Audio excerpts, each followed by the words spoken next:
I'm Magdi, one of the corporate trainers with IFZA Academy, and today's topic is VAT and corporate tax.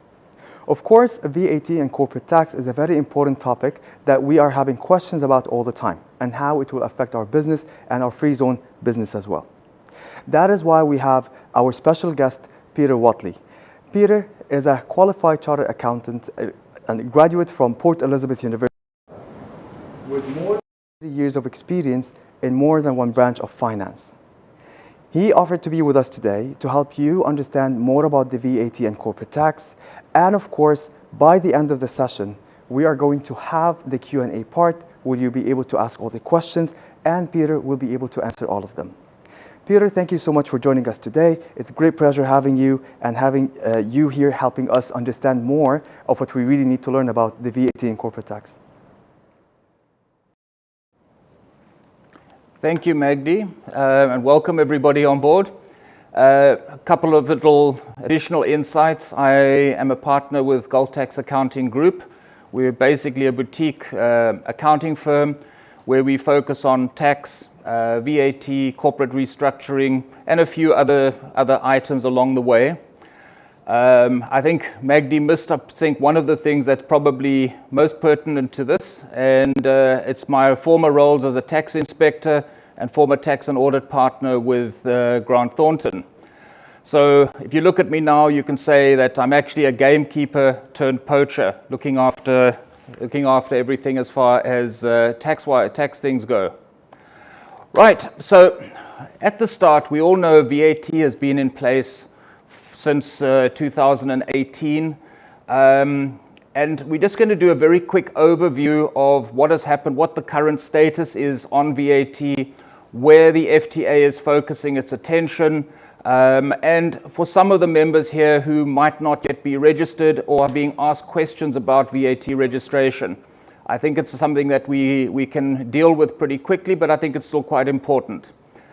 So basic things, we've seen VAT changes in the tax rates in particular Saudi Arabia, but for now in the UAE, the tax rates remain unchanged. VAT registration thresholds remain unchanged as well, with a mandatory registration threshold of a 12-month, rolling 12-month turnover of 375,000. Just a point of interest or note over here, we find a lot of questions, and you might be asked the same sort of questions, is people mistakenly think that the 375,000 refers to a calendar year, but it's not. It's a rolling 12-month period of turnover.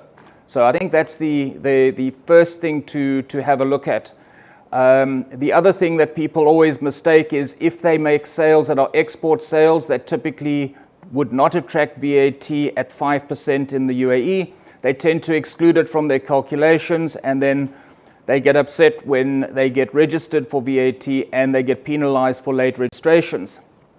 The second registration type would be a voluntary registration, where someone exceeds the turnover threshold of 187,500 in that rolling 12-month period.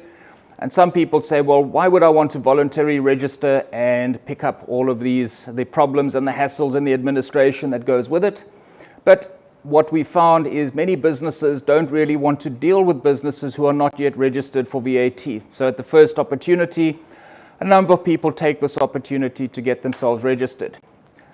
Now, most people only focus on registrations based on turnover, but there's another basis of getting registered, and this is particularly applicable when we're dealing with startup companies. So where you're incurring a lot of costs before you're registered, so there is a way to voluntarily register based on VAT-related costs that you have incurred, and as soon as these exceed the equivalent of 187,500, you have the ability to register for VAT purposes. And lastly, this is a rather unique one that many people don't avail themselves of when if they have the opportunity, and that is to apply for a VAT exception. There are certain rules applying to this, that people only allowed to apply for this if they're only making zero-rated sales. The downside of this VAT exception is you can't claim back any VAT that you spent on that you've actually incurred. The second area of focus that I think people need to be aware of is, once they registered for VAT, is deregistration. And this applies when either a company is closing down or their turnovers have dropped to such a degree that they fall below the voluntary registration threshold. You've got basically 30 days within which to apply for deregistration, failing which there's quite a substantial penalty that you incur for non-compliance with the legislation. This is also starting to become more of a focus, and I've seen more and more penalties being imposed where people have deregistered or made application for the deregistrations late.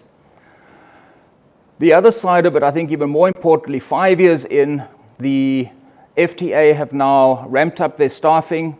There's an increased focus on tax inspections. I saw an article published in the last week or so indicating how many field audits were done over the past in the past quarter.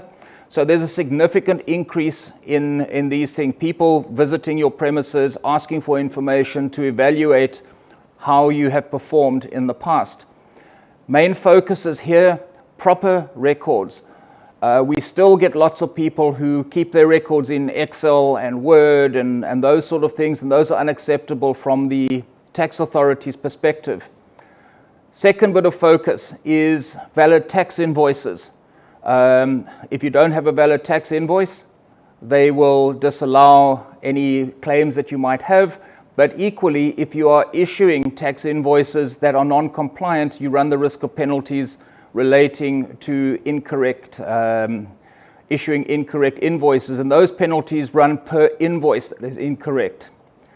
Thirdly, most importantly, I find with exporting of goods, the FTA is focusing not just on you proving that the goods have left the country by way of bills of lading and so on, but they are also looking for export certificates issued by the Customs Department. No export certificate, you're not regarded as zero rated, and they would look to charge you VAT on the value of your sales. Then we've got areas of discrepancy between treatments between the Emirates. So for instance, the treatment of medical insurance in Dubai, the VAT treatment is different from the VAT treatment that you have in Abu Dhabi based on the labor law requirements.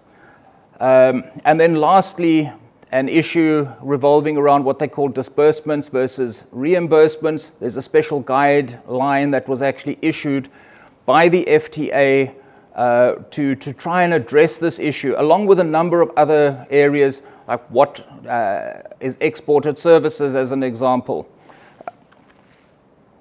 So that would be a very, very quick highlight of where we are with VAT. Biggest takeaways for those of you who might not yet be registered: be aware that there's a requirement and the registrations are all listed.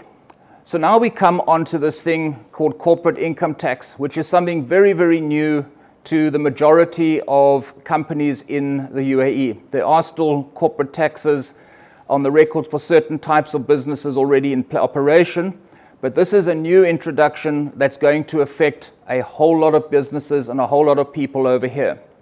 So there's a little bit of a timeline that came into play. Corporate tax, it was not a case of if it was going to happen. I think it was inevitable that it was going to happen, but perhaps the early announcement in January 2022 by the Ministry of Finance came as a bit of surprise to some. So following on that, there's usually the process would revolve around them issuing a document saying this is what we envisage the corporate tax to look like, and then it goes out for public comment, and that issue for public comment happened in April 2022, or feedback for May 2022. Now you'll see there's on the screen there's a couple of items that are still to be advised. So the to be advised ones are the issuing of the final tax legislation and then the issuing of what they call executive regulations. So people ask, well, what's the difference between the two? Now imagine that you have built a villa. The villa itself would be seen as the tax legislation. The executive regulations would be how you're fitting it out, tiles, colors of paint, and so on. So it's the detail that fleshes out the legislation.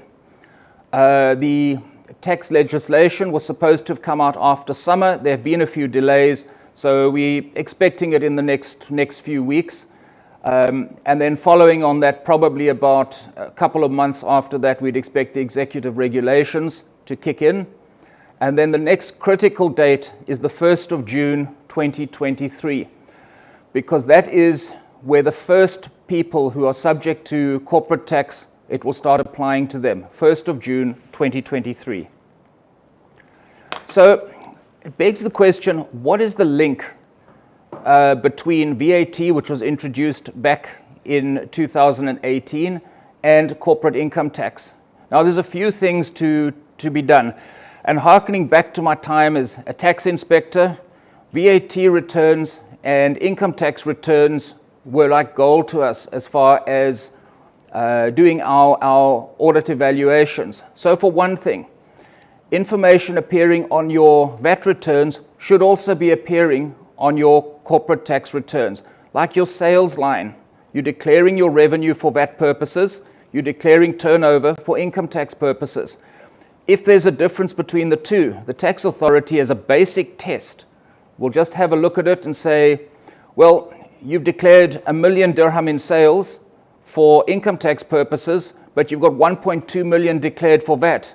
Please explain to me where the 200,000 is, and if you can't explain the 200,000, it becomes a tax problem for you because they're going to be looking for their tax on the undisclosed sales.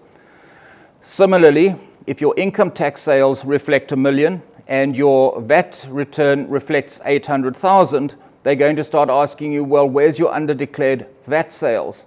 So it's important from a record keeping purposes that everything ties back together. So it goes back initially, proper record keeping under VAT is important.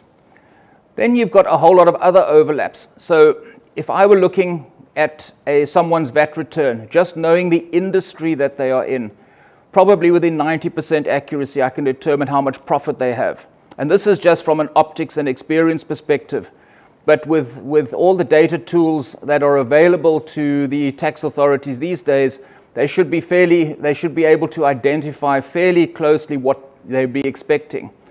And likewise, I would think that when VAT was introduced, there was a goal at the end of the day to determine how much profit and loss there was going to be to allow people to determine what sort of tax rate that was going to be implemented. So we then go to the look at this as why do we want to introduce income tax? And I think we take a step back. What are income taxes used for? Governments use them to prop up social security type of things, infrastructure build out. You know, we're talking now, we've got the new extension of the metro that they're talking about. So high big ticket infrastructure sort of items, digitization in the government departments, those sort of things. And you know, those sort of things tend to help enhance and better our lives at the end of the day. So part of it is really just to accelerate the development and transformation within the country. And for those of us who've been here for some time, we've seen significant developments. The UAE also wants to develop itself as a leading jurisdiction for business investment. So, you know, if you're seen as a player that's got robust rules and regulations around it, you're seen as being on a par with some of the bigger centers and the bigger hubs around the world. So this is another reason why putting that in play. It gives you credibility as an international business hub and financial center. Likewise, you hear the big hubs, big centers. Dubai in itself is actually a very small player on the global market, but it's setting itself up to become a major player. And part of this would be imposing something like a corporate tax.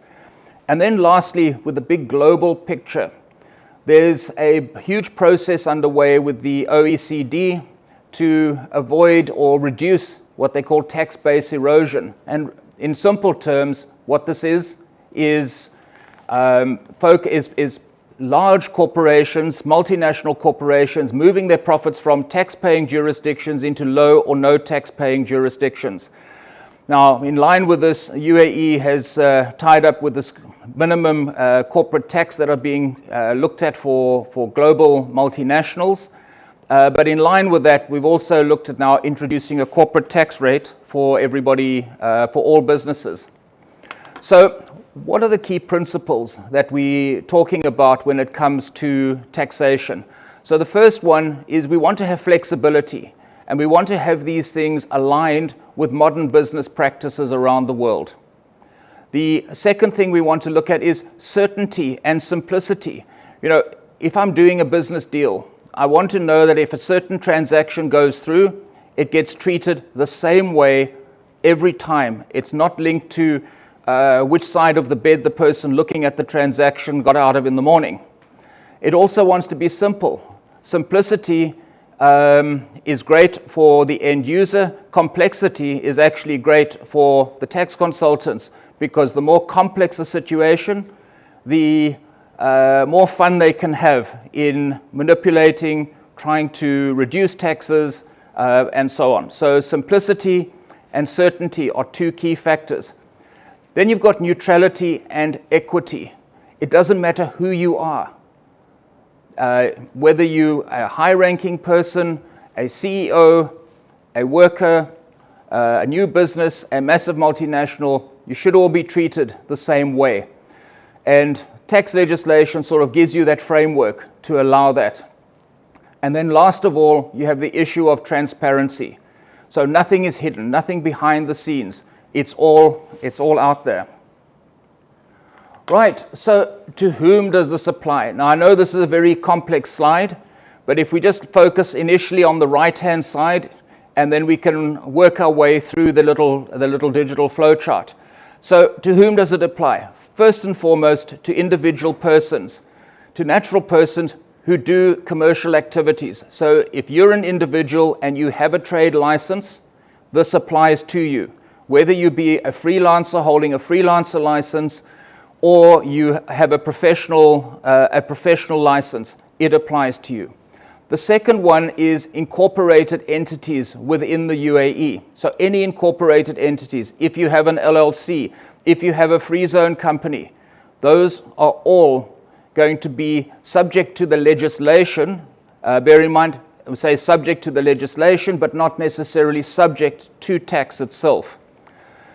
Where you've got a foreign legal entity that has a business operation in the UAE and it's effectively controlled in the UAE, that also applies to them. Free zone entities, I think we've touched on it, any free zone entities fall within the ambit of the legislation. And then last of all, there are limited exceptions. So if we now go to the individual and we go to the flowchart that you're looking at the very top of it, it asks you, is the person A? And it asks you, are you a natural person? Are you an incorporated entity? Or are you a foreign business that's managed from within the UAE? If the answer to that is yes, you go down the left-hand side of this thing, and it then runs through the various exceptions. So there are a few exceptions that it applies to. I don't want to go in detail into all the exceptions, but if you get to the bottom of this, if the answer is yes, you move across and you are not subject. So if you do meet the exceptions, you're not subject to corporate tax. But if you don't, then you would be subject to corporate tax.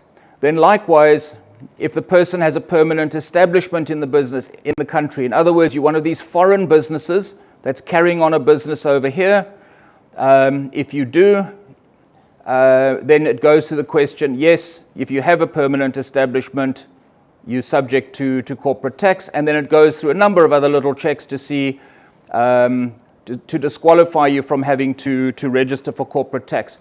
I think this is one of the most important slides on the presentation, and I think it's well worthwhile just reading it and absorbing it.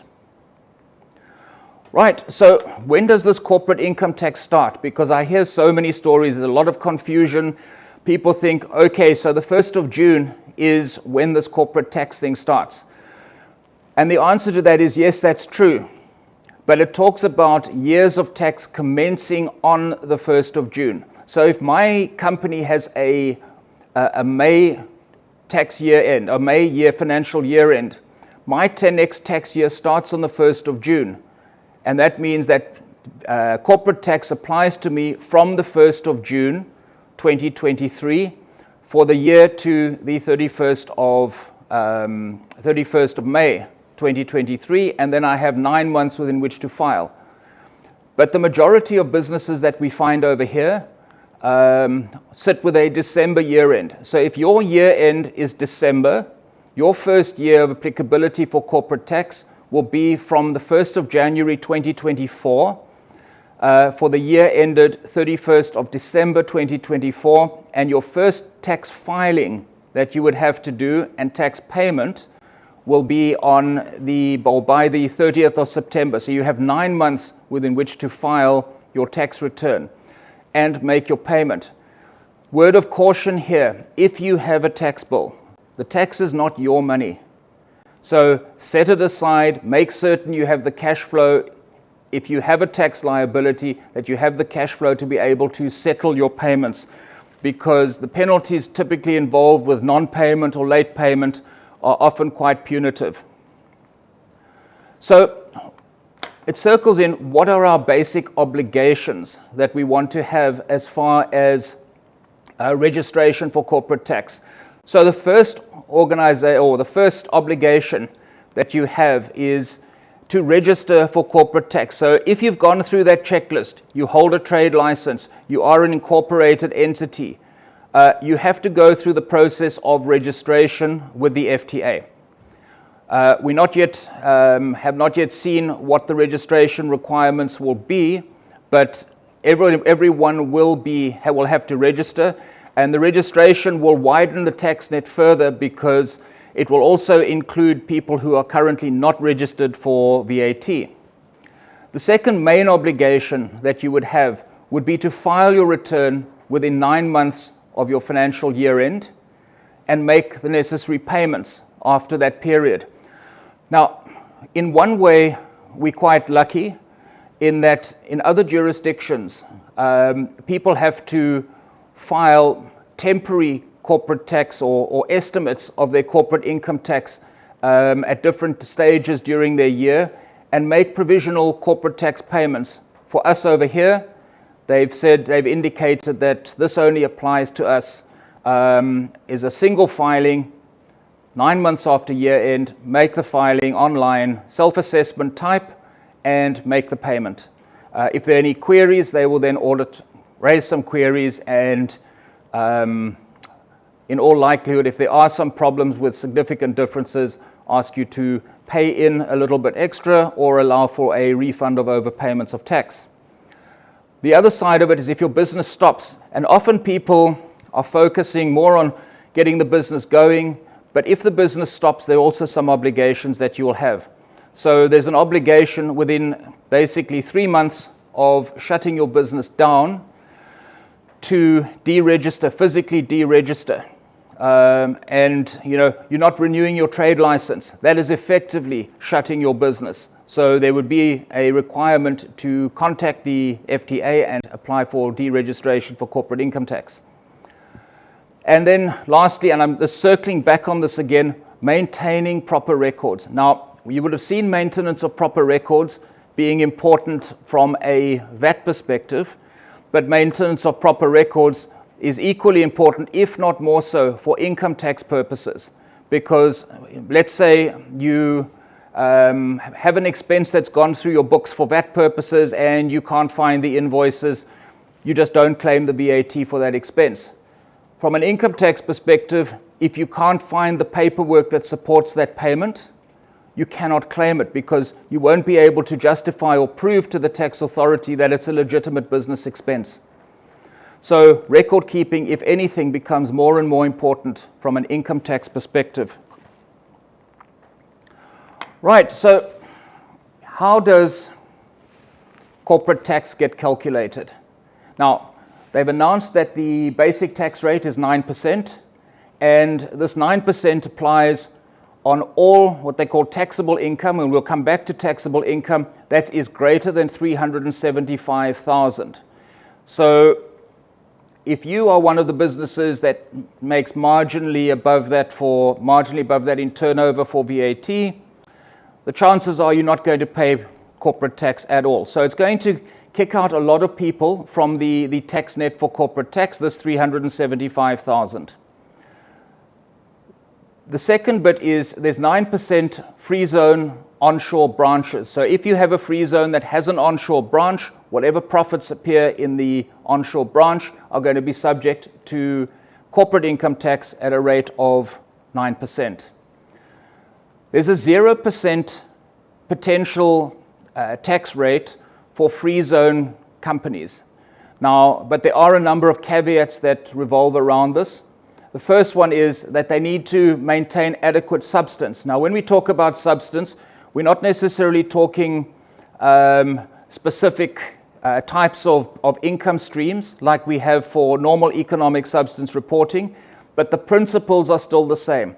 They would want to have an office that is occupied in the free zone. So if you've got an office and you just hire the office and it never gets used, if the inspector arrives and he walks into your office and there's no papers, there's nothing there, they're going to say that arguably there's no economic substance. So they'll be looking at employees, officers, amongst other sort of items.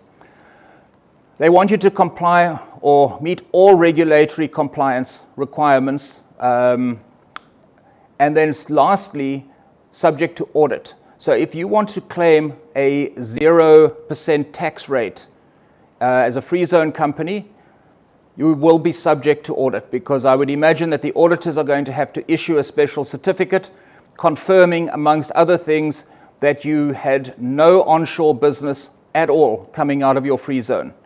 So why does the 0% apply? It applies because you are doing export goods outside the country, or you're doing free zone to free zone business.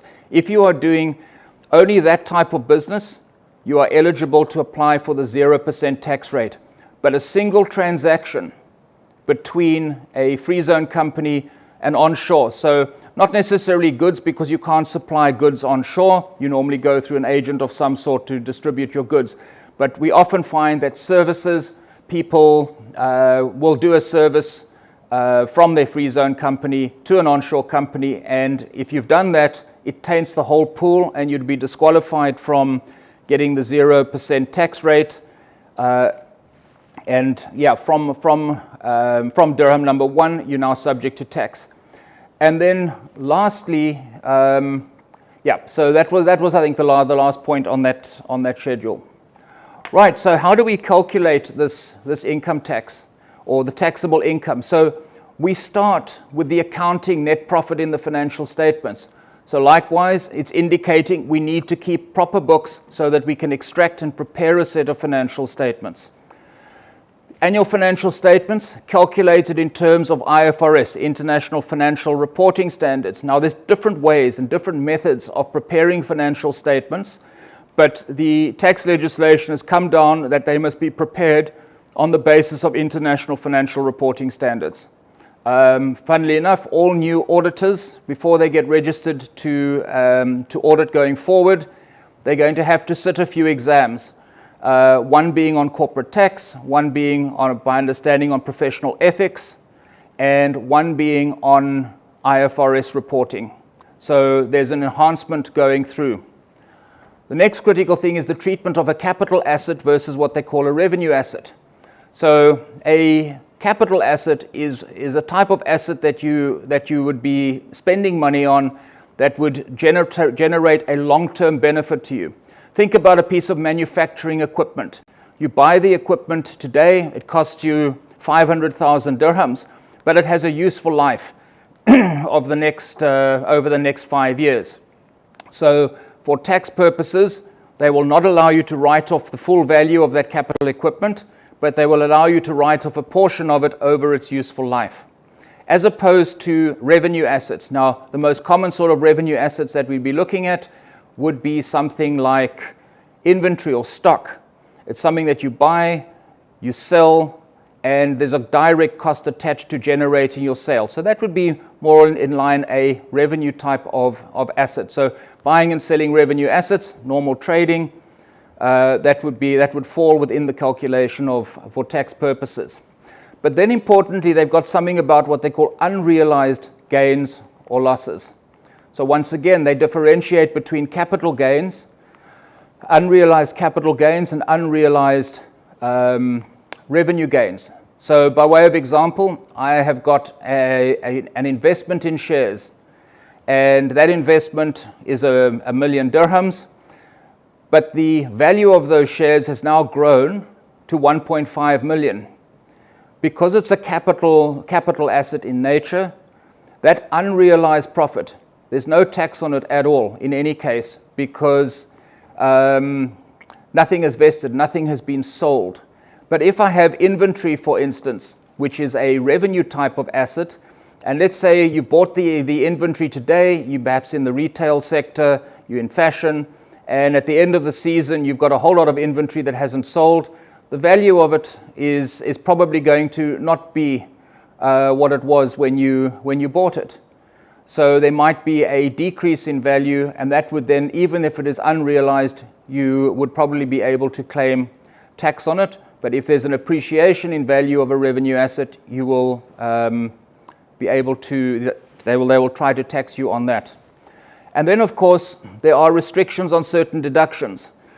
You know, it's all nice to say, well, you know what, I'm going to put my new company car through it, my Lambo, my Ferrari, those sort of things. You know, they might not look too kindly on that sort of thing. Okay, so what sort of restrictions are we talking about? Because, we all incur a lot of expenses to run our businesses. So first things first, they will not allow you to claim a tax deduction for non-business expenses. So I'm the owner of the business. Currently, I might have all my laundry done and put through the business. Well, that's probably seen more as a personal expense, so they're likely to say, no, you cannot claim it. Then you've got things like interest. Now, people get borrowings. So they go to the bank or they go to a finance house, get some borrowings, and incur a lot of interest. And interest usually is seen as part of your business expenditure. But there's also a limitation that they've put in place, that your interest deduction for tax purposes is limited to 30% of what they call your EBITDA. Now, for those who don't know what EBITDA is, it's your company profits before deducting interest, depreciation, what they call amortization. Depreciation, amortization is sort of the writing off over its useful life of long-term capital assets, and tax. So once they do that calculation and they say, all right, so if you had a 100,000 worth of EBITDA and you incurred 40,000 worth of interest, they would restrict it to 30%. So you would only get a tax deduction of 30,000 of your interest as opposed to the full 40,000.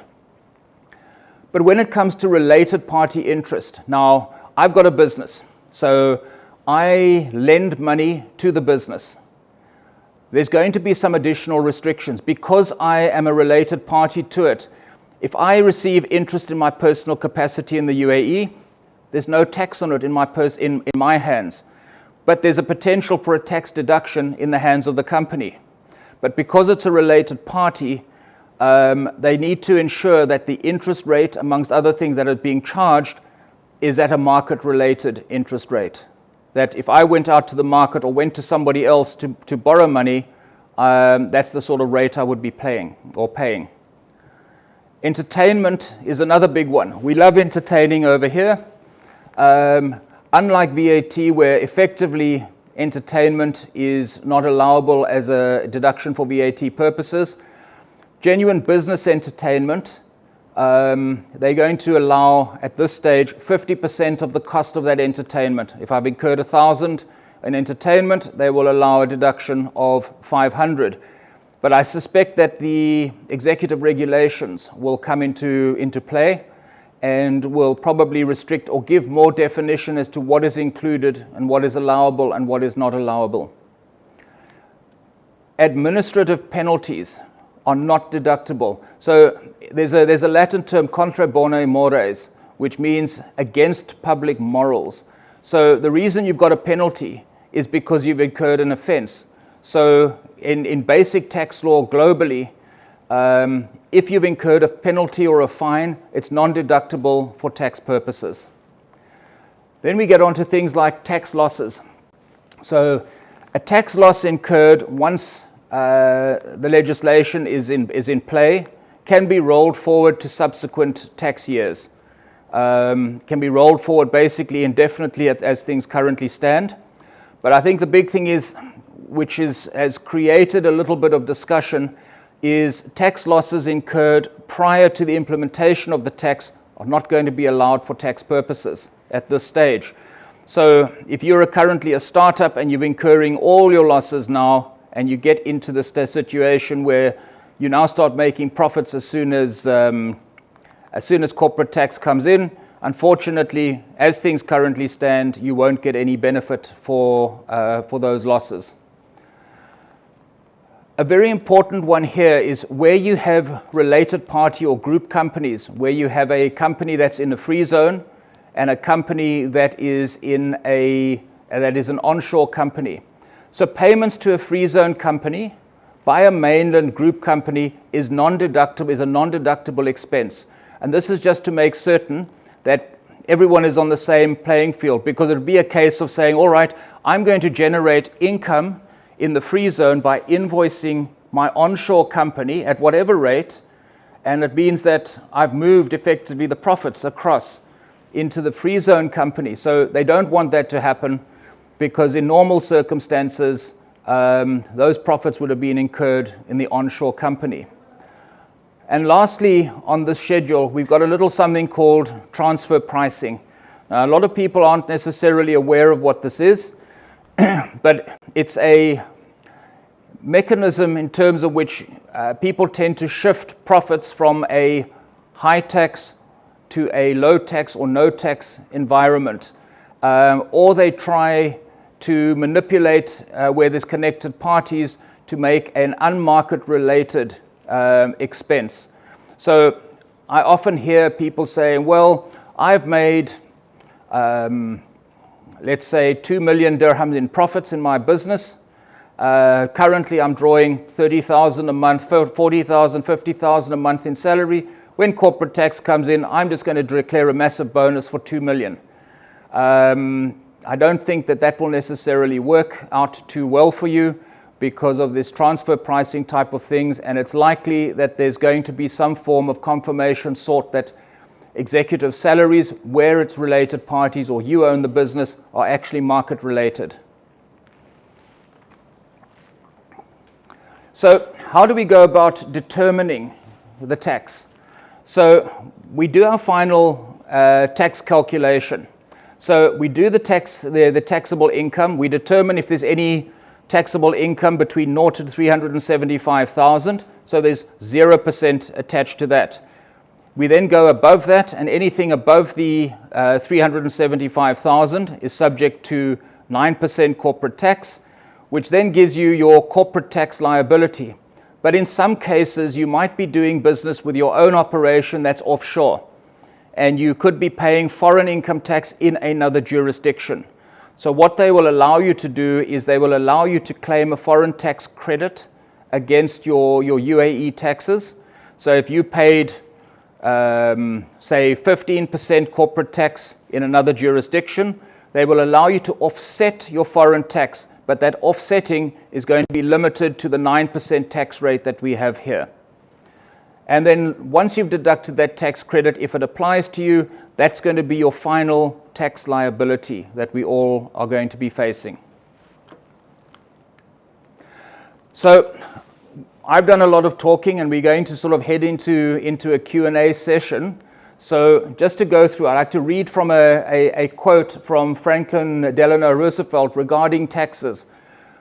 That taxes, after all, are dues that we pay for the privileges of membership of an organized society. And if you think about what we've got in the UAE, we've got an organized society, we're contributing taxes for the development and betterment of everybody here. Right, so it's over to Magdi for the Q&A.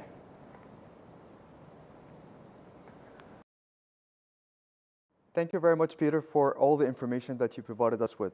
So again, as promised, this is the Q&A session, and I can see that we already have a lot of questions. So first of all, I'd like to apologize for the audio technical issue in the beginning, the audio issue. However, for this webinar, it's already recorded, and we're going to be sharing this recording with you along with the presentation as well. So when it comes to the questions here, so I have a question here, Peter, saying, may I know if there's a way to verify if a particular invoice received by a provider is valid and correctly issued?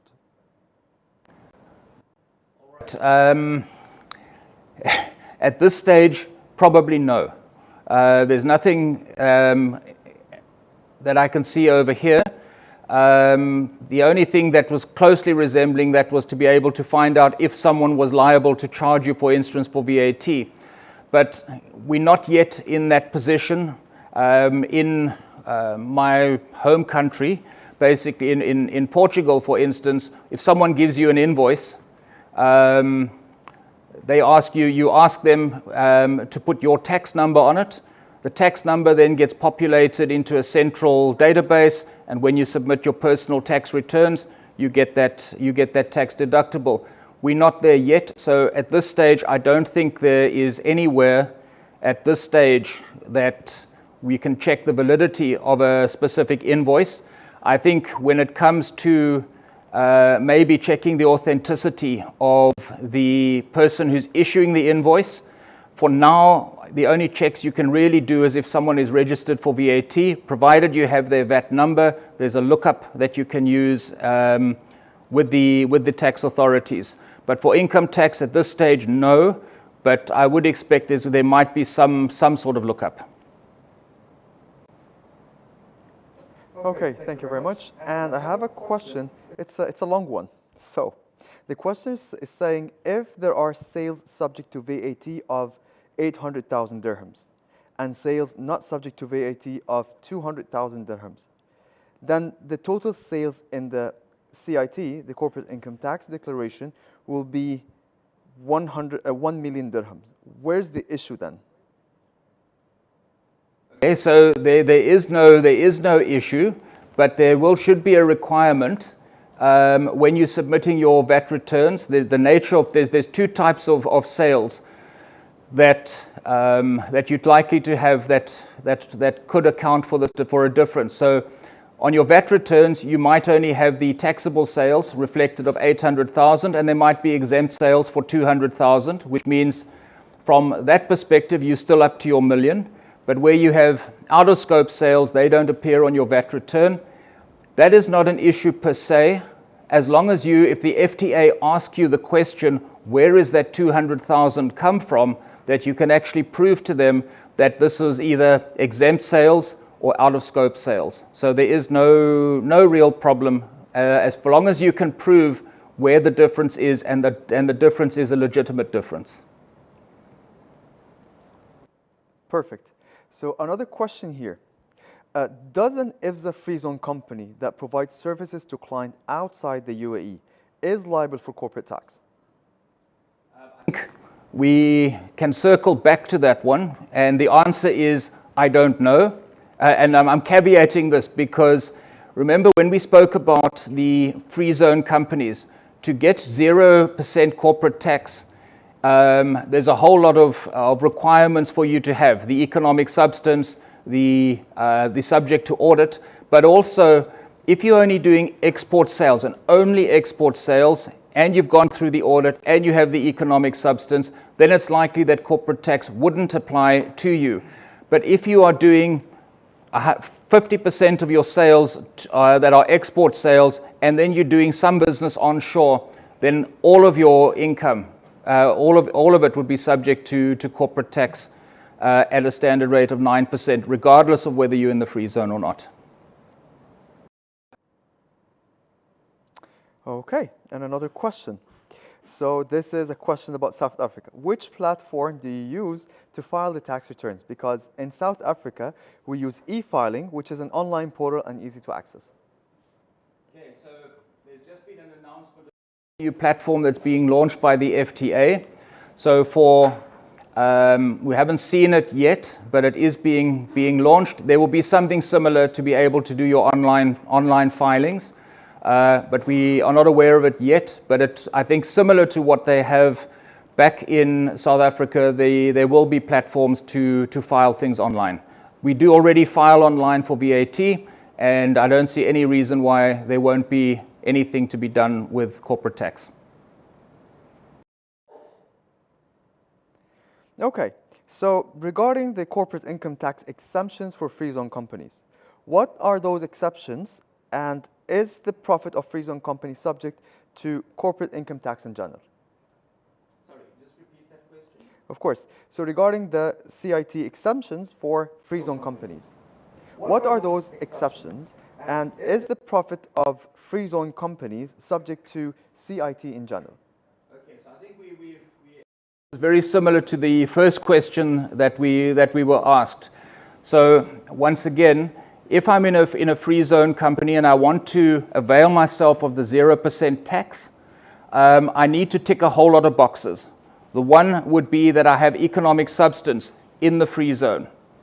The second thing would be there's a whole lot of regulatory compliance things, like I'm not allowed to trade onshore, that I'm only doing sales from free zone company to free zone company or free zone company to export, and then my books need to be subject to audit, and only once I've ticked all of those boxes will I be able to claim a 0% corporate tax on my profits of my free zone company. If I fail the test on any one of those items, then all my profit in the free zone company will be subject to corporate tax. Okay, so another question is saying, in the case that IFZA free zone company that sells goods in a triangular way, which means buys from the EU and sells to mainland company in UAE, is it liable to corporate tax? I would suggest that you're not selling, you are selling onshore, but the nature of your business is you're selling goods rather than you're selling goods rather than services. You are dealing with an onshore agent, and I would suggest that there's probably no tax to pay on that side. Okay, so another question. If a free zone company buys services from mainland company, so for example, like bookkeeping, renting a car, etc., is this considered as a transaction with mainland and leads to CIT liability? We're talking more about sales to the onshore rather than procuring services from the onshore company. As long as you're not related parties from the person who's providing the services, that wouldn't be regarded as trade for purposes of excluding you from corporate tax. If there were related parties, then there's other restrictions. But if it's normal arm's length business to business, there's no problem at all. Thank you, Peter. I can still see a lot of questions coming up. So another question here is saying, is the purchase of certain office supplies by a free zone company from an onshore company to be considered as business transactions that can relate to revocation of being exempt from CIT? Okay, I think this is just almost a repeat of the previous question, in that no, because no, it's just no. It doesn't affect you as far as that goes. They're worrying more about transactional sales between the free zone company and an onshore entity. Okay. Is there a cash payment threshold for paying invoices? Sorry, repeat that again. Is there a cash payment threshold for paying invoices? We wouldn't think that there is. There's nothing that I can see anywhere that there's any threshold mentioned. So another question. For VAT, selling services from the UAE to overseas, is it zero rated if it's B2C and reverse charge if B2B? I would probably need a little more information on this as to where the destination is of the supply, because generally your export of your services would be typically zero rated, but there would be a couple of exceptions when we're dealing within the GCC itself. So to answer that properly, I would need to have a bit more information. Okay, so this question here, can I have the email address of the presenter? The thing of the, yes, of course, this presentation, as mentioned previously, is going to be shared with you so that there are all the contacts that you can use to get back to Peter or his colleagues in any question like regarding the finance, questions in general, VAT, corporate tax, whatever. He was very supportive and he offered those contacts for you. So please feel free to reach out for him at any time. For CIT, what is to stop people putting high salaries through for the directors to wipe out profits? Okay, so remember we touched on a little thing called transfer pricing. And in that transfer pricing, there's a very strong likelihood that what the FTA will require, where you've got related parties, so directors often are in a position to, let's say, manipulate profits.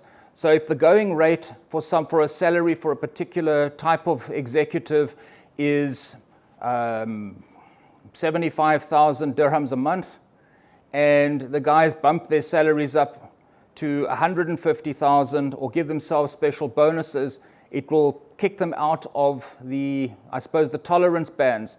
And the way I see it happening is the FTA will be looking at, particularly with related parties and related party payments, that they will do a benchmarking exercise against similar businesses in similar industries, because it's no good comparing executive salaries, for instance, in banking compared with executive salaries in perhaps hospitality or some other thing. But I think that's the mechanism that they're going to use to prevent people from bumping up salaries to exorbitant levels to get out of the corporate tax. Okay, questions are still coming. Just a moment. So here we have a question. Yes, so this question is saying, if the company, I think this question was asked, if the company is doing trading outside UAE, do they need to do VAT registration? And it's a free zone license. Okay, so the answer to that one is maybe. It depends on the nature of the transactions. So if they are exporting goods or exporting services from the UAE outside the country, if their sales could be zero rated, and if they exceed the threshold of the 375,000, they would be required to register for VAT. But if they were merely doing sales, acting as a brokerage between, so they were buying the product, let's say in Turkey, and shipping it from Turkey to the EU or to elsewhere, and the product doesn't land in the UAE, that's regarded as outside of scope for VAT purposes, and they wouldn't be required to register for VAT. But normal export of goods or services, regardless of whether they are free zone or not, would typically require registration for VAT purposes. Okay, so we have maybe one or two last questions. So I have a question here. One of the partners is mentioning that you have mentioned that payments from mainland to free zone are non-deductible. However, it was mentioned as well, if a free zone sells to mainland, they have to pay CIT anyway from the first dirham.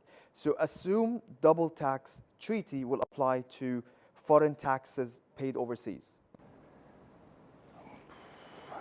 Sorry, I'm just trying to get what the person's asking in the question. Just ask again, if you just repeat Basically, the partner is mentioning that it was mentioned in this presentation that payments from mainland to free zone are non-deductible.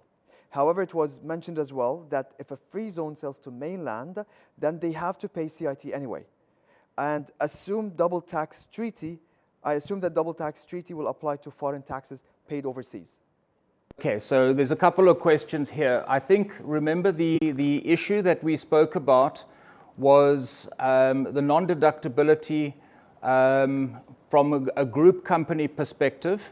So in other words, if a free zone company invoices a fellow group company, then the expense is non-deductible in the group company's hands.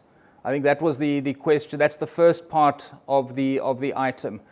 As far as the question on offsetting foreign tax credits, yes, I would imagine that it will relate to double taxation treaties between the countries. Otherwise, it wouldn't make any commercial sense for that to take place.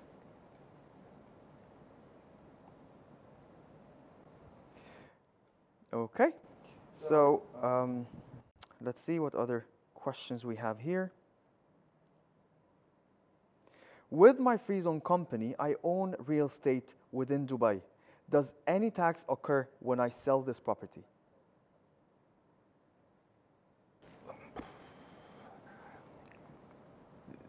The real estate, I think, if I get it correctly, is a capital asset of your free zone company, and as such, it's unlikely, if you generate a capital profit out of it, that there would be any corporate tax. But once again, we're waiting to find the final legislation regarding any form of capital gains tax. Initially, it doesn't look like it would, but we'll have to wait on that one until we get the final legislation. Okay, so we have time only for two last questions. So here, if free zone entity is raising an invoice to foreign client, but need to pay a large portion of that invoice to the local UAE entity, will VAT kick in when invoices are beyond 375,000? What about the corporate income tax? Once again, this is a compound question. So they are making sales to an overseas entity. So that'll be an exported sale on the one hand, from a VAT perspective. And then likewise, if they are getting invoiced from an onshore company to themselves, there'll be VAT input costs for them, which they will then be able to claim back. Can we just do the second part of that question again? Because you were talking about the corporate tax aspect of it. Of course. So the question, the first part was saying if the free zone entity is raising an invoice to foreign client, but need to pay a large portion of that invoice to the local UAE entity, will VAT kick in when invoices are beyond 375,000? And what about the corporate income tax? Okay, so once again, I think what we would be looking at over here would be the VAT. I think we've addressed that there would be VAT on the sale, whether it be at 0% for the foreign export, and the transactions or the charge from the local company to the free zone company would attract VAT as well, which means that they would be able to claim that VAT back. From a corporate tax perspective, what you have got is you have a sale being the export, which is revenue, and then you've got an input cost. Now, if the input cost is from a related party, it would need to be sort of at an arm's length sort of transaction for deductibility in the hands of the free zone company. Remember, this is an invoice that's going in the opposite direction. The restriction is typically relates to an invoice raised in the free zone company against a group-related company heading in the opposite direction where there's non-deductibility. So this is the last question before we end the webinar. What would be the implications on changing the financial year of the companies? I hear this one often regarding that. What it would do is it would give you some form of temporary relief, but I suppose it depends what your current financial year end is. There's nothing saying businesses can't change their financial year end because it's a common business practice. But I would need to or you'd need to have a look at the specific circumstances surrounding this company. So as an example, a company was maybe acquired by a group where they have a different tax year. There's a valid reason for changing that. But I think if the tax authorities see people trying to change their tax years now, just to avoid the early stages of corporate tax, I think they might just look straight through and start the tax process a little bit earlier. But you would have to look at the underlying circumstances of the reason for the change. Peter, thank you so much for all the answers that you have provided us. Our valued partners, our time is out for this webinar. Remember that this webinar, video, and presentation will be shared with you. So of course, you're going to be receiving all the contact that you need in case you have any other questions regarding this topic. Not to mention as well, when the webinar ends, you're going to receive a feedback survey regarding the webinar. It will take not more than 1 minute from your time. Please make sure to fill it out and finish it because it's very important for us to use your feedback to improve the quality of the webinar.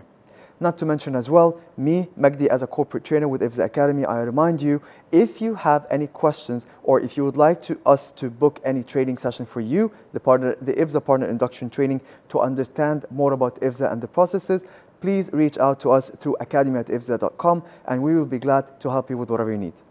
Thank you so much for attending. Thank you so much for your time and wishing you the best for the rest of the day. Bye-bye.